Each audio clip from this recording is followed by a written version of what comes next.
سکینہ مومنو، لوٹ لو تم رحمت رب کا خزینہ مومنو، لوٹ لو تم رحمت رب کا خزینہ مومنو۔ آئیے حضور اب افریقہ چلتے ہیں، دکھاتے ہیں وہاں پر رکن شورا امین قافلہ بھائی کیا ارشاد فرما رہے ہیں۔ عید قربان آئی ہے، عید قربان آئی ہے، عید قربان آئی ہے، عید قربان آئی ہے۔ الحمدللہ رب العالمین، آج عید الاضحیٰ کا دن ہے، بڑی عید ہے، اور الحمدللہ افریقہ میں بھی کئی ممالک میں الحمدللہ FGRF کے تحت قربانیاں ہو رہی ہیں۔ ہمارے افریقہ کے FGRF کے لیڈر ہمارے حمزہ بھائی بھی ہمارے ساتھ ہیں، اور ابھی ہم کینیا نیروبی میں موجود ہیں۔ ہمارے پیچھے بکرے بھی ہیں، گائیں بھی ہیں۔ اس کے ساتھ ساتھ الحمدللہ یوگنڈا میں، تنزانیہ میں، کینیا میں، اور اس کے سیریلون میں، سینیگال میں، نائجیریا میں، لائبیریا میں، الحمدللہ افریقہ کے کئی ممالک میں FGRF کے تحت الحمدللہ قربانیوں کا سلسلہ ہے۔ تو جہاں جہاں ہمارا میسج جائے، آپ دعوت اسلامی کے ساتھ تعاون کریں، FGRF کے ساتھ تعاون کریں، انشاءاللہ الرحمن غریب مسلمانوں تک آپ کی جو قربانی کا گوشت ہوگا اس کو پہنچانے کا بھی ذریعہ ہمارے پاس موجود ہے۔ اللہ پاک یہ ساری کوششیں اپنی بارگاہ میں قبول فرمائے، آمین۔ صلو علی الحبیب۔ ماشاءاللہ شاہ رخ بھائی، کہاں کہاں بیرون ملک میں قربانی ہوئی اس بار FGRF؟ الحمدللہ عبدالحی بھائی، اس دفعہ ہم نے تقریباً 13 ممالک میں قربانیاں کی ہیں، جس میں جو میجر ملک ہیں ہمارے کینیا ہے، ملاوی ہے، فلپینز ہے، بغداد شریف ہے، یہ کچھ نئے ممالک سے ہم نے ایڈ کیے ہیں اس دفعہ افریقہ کے جو ممالک ہیں میں ان کے نام آپ کو بتاتا ہوں۔ ماشاءاللہ ہزاروں کی تعداد میں سنا ہے ملاوی میں ماشاءاللہ قربانی ہوئی۔ جی، ملاوی میں تقریباً جو ہے وہ 4000 جانور ہم نے قربان کیے، جس کے اندر 2000 وہ تھے جو کہ اوورسیز کی طرف سے ہمیں ملے تھے، 2000 ہمیں ڈائریکٹلی آئے، اور 719 جانور وہ ہیں جو نافلہ ہمیں ماشاءاللہ قربانیوں کے وہاں پہ ملے۔ ملاوی میں پیارے اسلام بھائی فائدہ یہ ہو رہا ہے کہ جو نیو مسلمز ہیں، اور ماشاءاللہ یوں سمجھیے کہ وہاں ہونے والی قربانیاں، افریقہ میں ہونے والی قربانیاں اسلام کے پھیلنے کا سبب بھی بن رہی ہیں۔ ایک تو مسلمانوں کی دل جو یہ اچھی ہوتی ہے، ان تک گوشت پہنچ جاتا ہے، تو الحمدللہ کوشش یہ ہوتی ہے۔ اس بار تو غوث پاک کی بغداد معلیٰ میں بھی الحمدللہ قربانی ہوئی، اور وہاں کے رہنے والے بسنے والوں کو بھی تقسیم کیا گیا۔ اس بار جب میں مصر گیا تھا تو میں نے دیکھا کہ وہاں باقاعدہ منڈیاں لگی ہوئی تھی جانوروں کی، تو ہم نے پھر سوچا کہ انشاءاللہ آئندہ سال ہم مصر میں قربانی، فلسطین کے لیے مجھے بہت کالیں آ رہی تھی، میسج آ رہے تھے، تو ایکچولی فلسطین کے اندر تو قربانی کرنا، دیکھیں ایک وہی والی بات ہے، اب میں تھوڑا سی آپ کو ایکسپلین کر دیتا ہوں۔ بہت زیادہ یعنی ہم اعلان کرتے تو شاید ہزاروں قربانیاں فلسطین کے لیے آ جاتی، جتنی شاہ رخ بھائی قربانیاں بتا رہے نا، میجورٹی ان میں جو بیرون ملک میں قربانیاں ہم نے کی، یہ جو گلگت، خیبر پختونخوا اور اتنے سارے علاقے بتائے، یہ ہم نے نفلی قربانیاں کی۔ جو واجب قربانیاں ہیں نا، وہ ہم کوشش کرتے ہیں کہ ہماری انڈر سپرویژن ہم ہمارے پاس ہی کرتے ہیں، جو آج یمین نے پوری تفصیل بتائی کہ اس کا کمپیوٹرائز سافٹ ہے، کیونکہ نفلی قربانی کی وہ شرائط یا وہ اس کی کانسیکوینسز یا وہ نہیں ہے۔ واجب قربانی تو وقت کے اندر ہو، اور پھر جناب اس کے تمام معاملات پورے ہوں اور ساری چیزیں ہیں، تو اب وہ ہم یہ یہاں کرتے ہیں۔ تو جو لوگ ہمیں یہ کہہ رہے تھے کہ میں اپنی قربانی فلسطین میں کرنا چاہتا ہوں، تو ہم اس لیے ان کو رپلائی نہیں دے رہے تھے کہ آپ کی واجب قربانی ہم لے لیں، اور جس ٹیم کو ہم وہاں قربانی کرنے کا کہیں، اور اس میں اگر کوئی گڑبڑ ہو گئی تو لوگوں کا واجب علماء کے بغیر تو الاؤ ہی نہیں، ہمیں اجازت ہی نہیں تھی۔ تو اب ہم نے یہ سوچا ہے کہ اچھا، اب میں جب ہم اس بار ایجپٹ گئے، اگر ایجپٹ کے وہ کلپ ریڈی ہوں تو بتائیے گا، تو اس میں یہ طے ہوا تھا کہ اب ہم نے سوچا کہ جو وہاں تقریباً 3 لاکھ فلسطینی آ چکے ہیں، جو غزہ کے فلسطین کے جو لوگ ہیں، اور وہاں ظاہر ہے ان کو بیچاروں کو کھانے پینے کے بھی ایشوز ہیں، تو انشاءاللہ نفلی قربانیاں انشاءاللہ اگلے سال ہم ان کے لیے بھی کریں گے۔ ویسے تو ان کی امداد کا سلسلہ جاری ہے۔ الحمدللہ کچھ دنوں پہلے جب مصر جانا ہوا تو وہاں پر فلسطین کے ایمبیسیڈر سے ملاقات ہوئی، اور آپ نے کلپس دیکھے ہوں گے سوشل میڈیا پر اور مدنی چینل پر، کہ اس میں الحمدللہ ہم نے 500 کے قریب فیملیز جو تھیں ان کو فلسطین کی ایمبیسی میں بلایا، سب کے پاسپورٹ چیک ہوئے، اور پھر اس کے بعد ان کو پیمنٹ کیش کی گئی۔ آل ٹوگیدر ملا کر تقریباً $50,000 کیش جو ہے وہ رقوم تقسیم ہوئی۔ پھر اس کے بعد اللہ کی رحمت سے ایک بہت بڑی اچیومنٹ یہ ملی کہ مصر میں، کائرو میں الحمدللہ ایک کلینک کا افتتاح کیا FGRF نے، جس میں تمام فلسطینی جو آنا چاہیں وہ آئیں، اور ان کے لیے پراپر علاج فری ہوگا، جتنی بھی ان کو دوائیں چاہیے وہ دوائیں بھی فری ہوں گی، اور اللہ نہ کرے اگر ان کو کوئی بڑا پرابلم ہے، آپریشن کا مسئلہ ہے، تو پھر وہ ٹیم ہم سے یہاں رابطہ کرے گی اور جب اس کو ہم اپنے ڈاکٹر سے چیک کروا کے اوکے کریں گے تو ان کا وہ بڑا علاج بھی ہوگا انشاءاللہ. اگلے 1-2 مہینے میں پھر ہم نے جانا ہے. جو فلسطینی ایمبیسڈر سے ہماری بات ہوئی ہے, میں یہ بتاتا چلوں اس دکھ کی گھڑی میں کہ ہمیں کیسے ان لوگوں کی مدد کرنی ہے. میں کچھ آپ کو کلپس دکھانا چاہتا ہوں, ذرا دکھائیے گا وہ ایجپٹ کے حوالے سے ہم نے فلسطین کے لیے کیا جی فلسطین کے حوالے سے بتائیے گا. دیکھنا رہ جائے کوئی سے سکتا اپنا ہے یہ غیر نہیں. Bismillah ar-Rahman ar-Rahim. Today is the second day of the project distribution of the bread for the displaced families here in North Gaza. Alhamdulillah, today we distribute this bread in Jabali al-Balad. This is one of the most affected area during the war. Thank you very much for our brothers in the FGRF for this kindly donation. Jazakumullah khairan. This is the best time to provide this bread for the people while there is a severe shortage of the flour and there is a lot of bakery was stopped. Thank you very much, and we hope to continue in this program, especially in this hardship situation. Barakallahu feekum wa jazakumullah kulla khair. دیکھنا رہ جائے کوئی سے سکتا دیکھنا رہ جائے کوئی. الله يعطيكم العافية. شكرا لكم وشكرا للمساعدة وبارك الله فيكم. المزيد من الخير والتقدم إن شاء الله لأهلنا في غزة. وإحنا وضعنا صعب ما أنتم شايفين, الجرحى خاصة يعني, ومحتاجين مساعدات ومحتاجين زي ما أنتم شايفين الأوضاع كلها صعبة يعني. شكرا لكم. بدنا نشكر مؤسسة FGRF على المساعدة النقدية. نشكر المؤسسة على المساعدة النقدية وبارك الله فيهم, إن شاء الله بميزان حسناتهم. نشكر المؤسسة بارك الله فيكم ويديك الصحة يا رب ويرزقكم.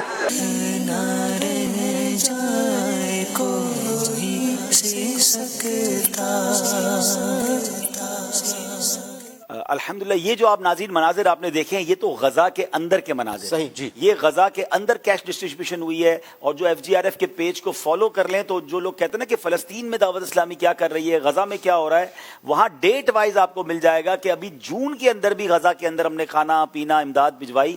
میں جو بات کر رہا تھا وہ ہم نے مصر کے اندر, کیونکہ ہمیں تو نہیں جانے دیتے وہ, تو یہ جو غزہ کے اندر کیسے ہو رہا ہے کہ وہاں کچھ NGOs ہیں جن سے ہم نے ماشاءاللہ اپنا سسٹم بنایا اور ہم ان کو کیش بھجوا دیتے ہیں, اور وہ وہاں جو بھی ہم کہتے ہیں کہ آج کھانا بانٹ دو, عید کے دنوں میں ہم زیادہ چیزیں بانٹتے ہیں, گفٹ پیک بناتے ہیں, کھانا بھی ہے, دوائیں بھی ہیں. لیکن اب پراپر کلینک کا افتتاح جو ہوا وہ مصر کے اندر ہوا, اور ماشاءاللہ جیسے میں نے اناؤنس کیا کہ اس میں تمام علاج جو ہے ہم ان کا کروا رہے ہیں. اور اب انشاءاللہ جیسے میں نے کہا کہ ہم 2 مہینے بعد جب واپس جائیں گے تو ہماری ایمبیسڈر سے یہ بات ہوئی ہے کہ وہ ہمارے نام کی پرمیشن لیں گے اور ہمیں مصر کے ان ہاسپٹلز میں لے کر جائیں گے کہ جہاں مریض جو ہے وہ بڑی تکلیف میں ہیں اور ان کا علاج ہو روا ہے. یوسف بھائی اچھا, اس میں جو کلپ میں نے دیکھا, مدری چینل کے ناظرین نے بھی اس کو دیکھا, اس میں آپ نے ایک تو بہت سارے چہرے بلر کر کے رکھے تھے.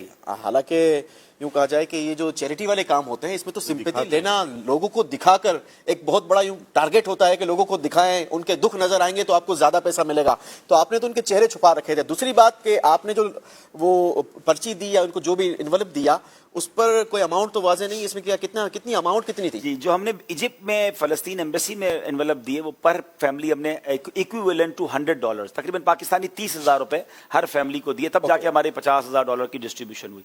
اور ہم نے تو ان کو کہا مزید کرنا چاہتے ہیں, اب ہمیں فیملیز اور جو لوگ ہیں ان کو ملا ہے نا. تو میں بات بتا رہا تھا کہ ہم نے, اچھا پھر آپ نے کہا بلر تو دیکھیں بیچارے دکھیارے لوگ ہیں, یہ ان میں کئی کروڑ پتی ہوں گے, کئیوں کے گھر تھے, کئیوں کی فیکٹریاں تھیں, کئی مالدار تھے. یعنی ہمیں یہ بھی پتا چلا کہ لوگ یہ پوچھتے تھے کہ یار اگر ہماری تصویر آئے گی تو ہم نہیں لیں گے, وہ بیچارے اس تکلیف میں بھی لینے کے لیے تیار نہیں ہے. یار آپ اپنے بارے میں سوچو نا, خدا نہ خواستہ کبھی ہم پر آفت آ جائے, اللہ نہ کرے, اللہ محفوظ رکھے, اور کبھی ایسا موقع ہے تو کون چاہے گا کہ بھائی میری پکچر آئے. تو کوشش تو ہماری یہ ہوتی ہے.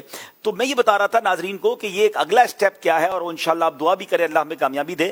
تو اس میں ہمیں پتا چلا کہ ایجپٹ کے اندر, مصر کے اندر 500 یتیم بچے ہیں جن کے والد صاحب شہید ہو گئے ہیں, اور وہ ماں کے ساتھ آئے ہیں یا کسی اور فیملی ممبر کے ساتھ بارڈر کراس کر کے ایجپٹ میں آ گئے ہیں. ہم نے ان کو کہا یہ 500 بچے آپ ہمیں دے دیں, ہم ان کو کفالت کریں گے. کریں گے. تو انہوں نے کہا کہ ہم کسی اور ملک میں نہیں بھیج سکتے, یہاں ان کے فیملی کے لوگ ہیں, ان کو عربی لینگویج, عربی جو معاشرہ ہے وہ ملے گا, تربیت اور اسلام ان کو یہاں ملے گا. تو ہم نے کہا ٹھیک ہے 500 کی کفالت جو ہے وہ پھر آپ ہمیں دیں. تو انشاءاللہ اب اگلے ہماری پلاننگ میں لسٹ وہ 500 کی دے دیں گے, تو ہم انشاءاللہ ان کی ماہانہ کوئی ترکیب بنانا شروع کریں گے. ایک اور بڑی اچیومنٹ انشاءاللہ یہ ہوگی, میں نے عرض کیا ہے, اللہ کرے کہ یہ اپروو ہو جائے. اب ایسی عجیب بات ہے کہ ہم نے ایمبیسیڈر کو یہ کہا, انہوں نے بتایا کہ کچھ ایسے مریض ہیں یا ایسے زخمی ہیں کہ ان کا علاج ایجپٹ میں نہیں ہو سکتا. ایک تو علاج بڑا مہنگا ہے, کینسر کے مریض بھی ہیں. تو ہم نے کہا ایسا کریں, آپ کتنے ہیں؟ تو انہوں نے کہا 1000 تو کینسر کے مریض ہیں اور ہزاروں کی تعداد میں وہ ہیں جو زخمی ہیں, اور ان کا علاج ہم کوشش کر رہی ہے. ایجپٹ گورنمنٹ جتنا کر سکتی کر رہی ہے. میں نے کہا دیکھیں ہم یہ 100 مریض آپ ہمیں دے دیں, پہلے ہم 1000 کی آپ سے ڈیل کرتے ہیں, ہمیں آپ 100 مریض دیں جو کرٹیکل ہیں, جن کے بڑے آپریشن ہونے ہیں. ہم ان 100 مریضوں کو پاکستان لے جاتے ہیں, ہم یہاں ان کے بہترین ہاسپٹل میں علاج کرواتے ہیں, اور علاج کے بعد جب وہ صحت مند ہو جائیں گے تو ہم واپس بھیج دیں گے. تو پھر انہوں نے کہا کہ وہ اکیلے کیسے جائیں گے, ان کی فیملی بھی ہوگی, ان کے بچے بھی ہوں گے. میں نے کہا ٹھیک ہے آپ ایک کام کریں, ایک مریض کے ساتھ 2 بندے اور ہم کو دے دیں, ہم 300 لوگوں کو پاکستان لے جائیں گے. اپنی ایمبیسی سے ہم بات کرتے ہیں, ان کا ویزا ارینج کرتے ہیں. لیکن پھر انہوں نے ایک بڑی عجیب بات کی, جب ڈیڈ لاک لگ گیا. انہوں نے کہا پرابلم یہ ہے کہ یہ لوگ لیگلی ایجپٹ نہیں آئے, یہ ریفیوجی کے طور پر آئے ہیں. اگر یہ کسی اور ملک میں چلے جاتے ہیں, یعنی آپ ان کو پاکستان لے جاتے ہیں, تو یہ واپس ایجپٹ نہیں آ سکیں گے, یہ وہاں سے غزہ ہی جائیں گے. تو میں نے کہا غزہ تو اب پتہ نہیں کب حالات بہتر ہوں گے. کہا جب تک غزہ کی جنگ نہیں رکے گی, جب تک پھر آپ کیسے رکھو گے ان کو. تو پھر ہم نے کہا کہ آپ ہماری طرف سے فلسطین کے ایمبیسڈر سے بات ہوئی, بہت بیچارے محبت کا اظہار کر رہے تھے, جنہوں نے دیکھے مناظر. پھر انہوں نے کہا کہ میں مصری گورنمنٹ سے بات کرتا ہوں. ہم نے ان کو ایک اپلیکیشن دی ہے کہ آپ ان سے بات کریں, اور ہم 1000 پورے لے جائیں گے, لیکن 100 کر کے, تاکہ ہمیں یہاں انتظام بھی کرنا پڑے گا نا ان کے رہنے کا, کھانے کا, پینے کا. کیونکہ اللہ کی رحمت سے پوری دنیا کے مسلمانوں نے دعوت اسلامی پر, FGRF پر بہت بھروسہ کیا ہے, دل کھول کر عطیات دیے ہیں اور دیے جا رہے ہیں.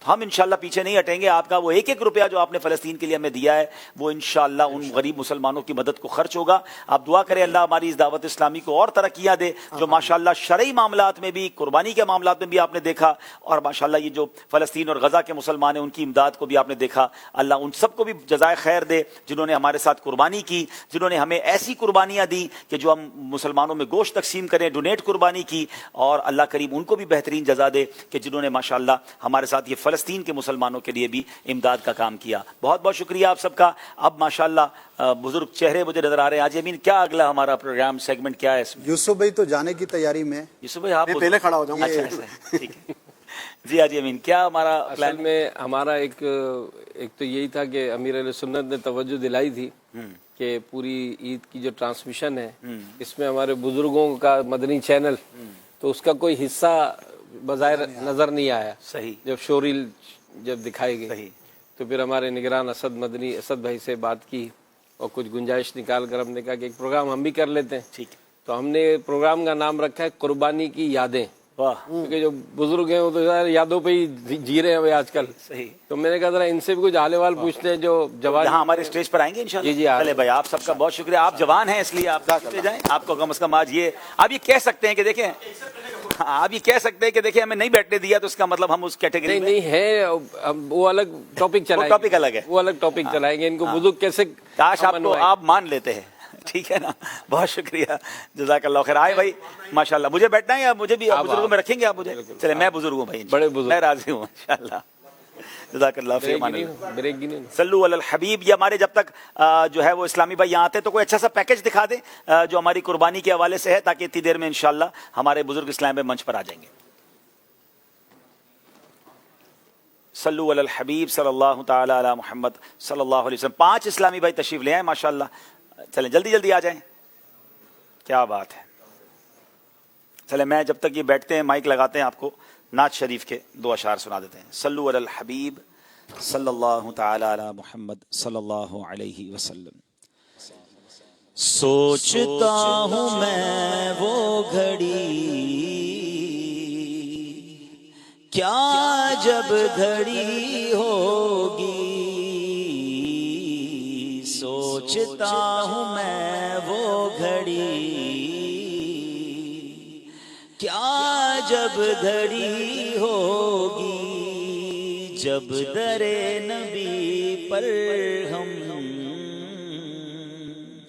سب کی حاضری ہوگی, جب در نبی پر ہم سب کی حاضری ہوگی, کیا ہے باد صبا اتنی کیوں معطر ہے، بات کیا ہے باد صبا اتنی کیوں معطر ہے، سبز سبز گنبد کو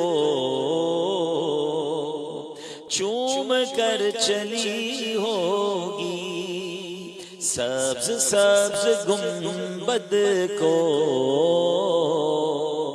چوم کر چلی ہوگی۔ بڑی پیاری التجا ہے کہ آرزو ہے سینے میں گھر بنے مدینے میں، آقا آرزو ہے سینے میں گھر بنے مدینے میں، ہو کرم جو بندے پر بندہ پروری ہوگی، ہو کرم جو بندے پر بندہ پروری ہوگی، سوچتا ہوں میں وہ گھڑی کیا جب گھڑی ہوگی۔ صلو علی الحبیب صلی اللہ تعالی علی محمد صلی اللہ علیہ وسلم۔ ماشاءاللہ قربانی کی یادیں، تیسرا ماشاءاللہ سیگمنٹ شروع ہو گیا ہے۔ بڑے پیارے پیارے چہرے، کیا بات ہے، مجھے اپنے پرانی یادیں ساری یاد آ رہی ہیں ان سب کے سامنے۔ کچھ کے سامنے تو میں چھوٹا چھوٹا سا تھا اور کچھ ہمارے ہی ہم عمر ہیں، لیکن انہوں نے اب مہندی وغیرہ لگانا چھوڑ دی ہے، لیکن ماشاءاللہ پیارے لگ رہے ہیں۔ آپ سب کو بہت بہت عید مبارک ہو۔ ماشاءاللہ بہت سینئر اسلامی بھائی ہمارے ساتھ موجود ہیں، اور آج یمین آپ ویسے ماشاءاللہ اس چینل کو لیڈ بھی کرتے ہیں، جو بزرگوں کا مدنی چینل جو ہم نے اس کے ایک پورا سلاٹ کیا ہے، تو کچھ ارشاد فرمائیں کیسے پروگرام کو لے کے چلنا ہے، کیا باتیں کرنی ہیں آج، قربانی کی یادیں کرنی ہیں؟ جی بالکل، آج تو قربانی کا جو ظاہر سالانہ یہ ہمارا ایونٹ ہے، اور ظاہر اگرچہ قربانی کی جب بھی باتیں ہوتی ہیں تو ظاہر ایمان افروز واقعات اور جو اس معاملے میں جو قرآن و حدیث میں جو باتیں ہیں، اور یہ باتیں ہم سنتے ہیں اور اسی سے ہی اپنی جو اس اہم ترین فریضے کو جو ادا کرنا ہے اس کو ادا کرنے کے حوالے سے ہم رہنمائی حاصل کرتے ہیں۔ لیکن ظاہر انسان جب اپنی زندگی میں وقت گزارتا ہے تو جو بھی اس کے شب و روز گزرتے ہیں تو یہ دیکھا جاتا ہے کہ بعض اوقات جیسے آج بھی کچھ بچوں کے مناظر ہم دیکھتے ہیں کہ ایسی بھی قربانیاں کی جاتی ہیں کہ جب بیچنے والا بھی رو رہا ہے، خریدنے والا بھی جو تھوڑے دن رکھتا ہے تو اس سے بھی اس کی اپنائیت اٹیچمنٹ ہو جاتی ہے۔ تو بالکل ایسا ہوتا ہے کہ وہ جو جانور ہے نا وہ بظاہر بالکل قریب ایک قلبی رشتہ ہو جاتا ہے۔ کیا بات ہے۔ تو وہ ایک یاد، اور پھر جب گوشت کی تقسیم کی بات آتی ہے اور اس میں جب وہ رشتہ داروں کا اور جو اس طرح کا جو معاملہ ہم دیکھتے ہیں، اور بعض کے جو اس میں اٹیم ہوتے ہیں وہ بڑے ایسے یادگار ہو جاتے ہیں کہ ان کو جو دعائیں ملتی ہیں وہ بڑی عظیم الشان ہوتی ہے۔ کیا بات ہے۔ چلے پھر کچھ سوالات ہیں میرے پاس، ہم کرتے ہیں انشاءاللہ۔ حکیم صاحب آپ بتائیے کہ آج کل کی قربانی اور پرانے وقتوں کی قربانی میں آپ کیا فرق محسوس کرتے ہیں؟ بسم اللہ الرحمن الرحیم۔ اصل میں قربانی پہلے بھی ہوتی آئی ہے، ابھی بھی ہو رہی ہے اور انشاءاللہ قیامت تک ہوتی رہے گی۔ اب فرق صرف اتنا سا کہہ لیجیے کہ یا تو اب عوام بڑھ گئی، تعداد بڑھ گئی لوگوں کی، جس کی وجہ سے ہمیں بہت رش نظر آتا ہے، یعنی جانوروں کا بھی رش نظر آتا ہے اور جانور خریدنے والوں کا بھی نظر آتا ہے۔ پہلے جو ہے پوری گلی کے اندر، محلے کے اندر چند جانور آتے تھے، اچھا، اور وہی چند جانور جو ہے لوگوں کے لیے عید کا سما مہیا کر دیا کرتے، دوسرے لوگ دیکھنے بھی آتے ہوں گے، دیکھنے آتے تھے اس کو کہ یار اس کے بکرا کٹ رہا ہے، ارے اس کے جانور جو کٹ رہا ہے، ایسا ہی ہے، اور وہ لے کے آئے ہیں تو دیکھتے ہیں چل کے، تو اسی ایک جانور کو دیکھنے کے لیے لوگوں کا رش لگ جاتا تھا۔ اب ماشاءاللہ ایک ایک گلی کے اندر کیا کہہ لیجیے ہر گھر کے اندر بڑے بڑے جانور ہیں، اور اب تو بڑے جانور جو ہیں بیل، گائے وغیرہ، اس کی طرف رجحان ہے، اور اچھے سے اچھا جانور لوگ خرید کے لا رہے ہیں ماشاءاللہ، اچھی نیتوں کے ساتھ یقیناً۔ پہلے زیادہ تر ہم دیکھتے تھے بکرے خریدے جاتے تھے، اور اس کے اندر جب بکرے جب خریدتے تھے لوگ تو اس میں جب ذبح ہوتے تھے ان کا گوشت بٹتا تھا، اور گھر والے یعنی عید کے دن جب بکرا یا جانور گھر میں کٹ رہا ہے تو خاندان کا ایک بہت بڑا حصہ اس گھر کے اندر موجود ہوتا اور اس کی کٹائی کے اندر بھی شامل ہوتے تھے، اور اس کے ساتھ ساتھ پھر سبوں کو انتظار ہوتا جلدی کلیجی بنے تو ہم نے کھانی ہے. کیا بات ہے، کیا تو یہ اور آج کے دور میں جو ہے یقیناً سب کچھ ہو رہا ہے لیکن تھوڑا سا فرق ہے، اپنا اپنا ہو گیا اب سب. بس بس تھوڑا سا یہ فرق آ گیا. اس میں حاکم صاحب یہ بتائیے، یہ صرف اس میں نہیں ہے، میں آپ کی باتوں سے مجھے یاد آنے لگا کہ پہلے کوئی حج پر جاتا تھا، کیا بات، او بھائی پورے محلے میں یعنی حج مبارک کے بورڈ لگتے تھے. وہ الگ بات ہے کہ وہ نیت وغیرہ کیا ہے، لیکن مجھے یاد ہے جب میں پہلی بار حج پہ گیا تھا تو پوری بس بھر کے لوگ خاندان والے چھوڑنے آئے تھے، اور اب بعض اوقات اکیلا ٹیکسی کرا کے آ رہا ہوتا ہوں، ٹھیک ہے نا، یا مجھے کوئی دوست لینے آ جاتا ہے. تو بھائی حج تو وہ بھی تھا، حج اب بھی ہے. اچھا عمرے پر کوئی جائے، وہ محفل پہلے گھر پہ ہوتی تھی تو لوگ ملنے آتے تھے، تو اب یا تو اس کو اس پازیٹیو میں یہ دیا جائے کہ اب ماشاءاللہ لوگ حج بہت کرنے لگے اور ایک ایک بندہ کئی حج کرنے لگا تو وہ اب ایک روٹین بھی ہو گئی. تو اس طرح اگر غور کریں کہ پہلے کسی ایک چیز کو بھی بہت سیلیبریٹ کیا جاتا تھا، بڑا اس کو، اچھا پھر ایک بھائی یعنی مجھے اب یاد آتا ہے تو کیا اتنا ٹائم تھا لوگوں کے پاس. مجھے یاد ہے آپ سب کے ساتھ یہ ہوا ہوگا کہ جب میں حج پہ گیا تھا تو باقاعدہ بوتلوں کے کیرٹ بھی ساتھ گئے تھے ایئرپورٹ پر باقاعدہ، یعنی ایک طرح سے دعوت ہوئی ان سب لوگوں کی جو ہمیں چھوڑنے آئے تھے. اچھا ابھی بھی ماشاءاللہ اگر آپ ایئرپورٹ جائیں تو جو حج سے آتے ہیں تو جو گاؤں سے سندھ سے یا اندرون سندھ سے جو رہنے والے ہوتے ہیں نا، تو ان کے لیے بس ہی آ رہی ہوتی، ہار بھی آ رہے ہوتے ہیں اور ایک پورے بچے بھی نظر آ رہے ہوتے ہیں. کیوں ابو حج سے آ رہے ہیں، چاچا حج سے آ رہے ہیں. تو ابھی بھی ایسا لگتا ہے انٹیریئر کے ایریاز میں وہ سیلیبریشنز باقی ہیں قربانی کی یا حج کی یا اور بھی بہت ساری چیزوں کی. باقی یہاں تو اب آہستہ آہستہ ختم ہوتا تھا شہروں میں، آہستہ آہستہ اصل میں اسی لیے ختم ہوتا جا رہا ہے کہ یا تو لوگ ہر گھر سے جانے لگے، ٹھیک ہے، بہت جانے لگے جی ہاں، اور دوسرا یہ ہے کہ اب مصروفیات اتنی ہو گئی ہیں کہ ہر شخص اپنے اپنے کاموں میں اتنا مصروف ہو گیا ہے کہ اس کے پاس ٹائم ہی نہیں رہا ہے. کئی دنوں تک تو میرا خیال ہے شادی میں لوگ گھروں میں رکتے تھے، جی خاندان میں میرا خیال ہے ایک مہینے کا میلہ لگتا تھا جس کے گھر میں کیوں جا رہے ہو، شادی ہو رہی تو ایک ہفتے کے لیے جا رہے ہو بھائی، 10 دن، اب تو ولیمے میں پہنچ جا بڑی بات ہے بھائی.